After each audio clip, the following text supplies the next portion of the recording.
Bir anlıq mənə bax, gözlərə nurla bax.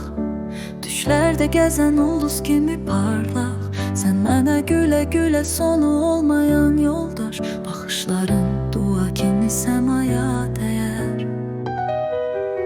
Başqa dünya lazım deyil bizə. Bir baxış yetər sevgi dolu gözlərə. Gecələr səninlə fərqli deyər. Gözlərim səndə bu yoldan dönməz. Bir anlıq mənə bax, hər şey dəyişir. Səninlə hər an zərgər gəldi sevinir.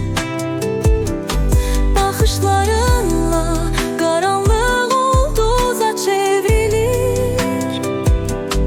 Bir anlıq sənə baxmaq hər şeyi deyər.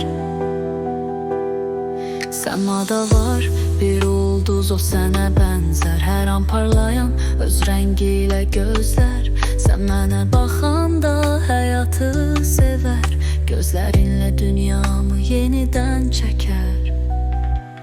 Sən də mənə bax, dünya daha gözəldir. Səninlə həyat daha çox heyran edər. Hər baxışın mənə sanki qanaddır.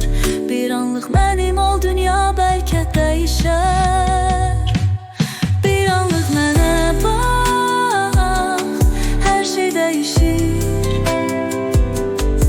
Səninlə hər an zərgər gəldi sevinir.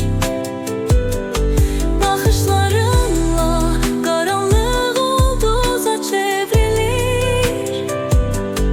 Bir anlıq sənə baxmaq hər şeyi deyər.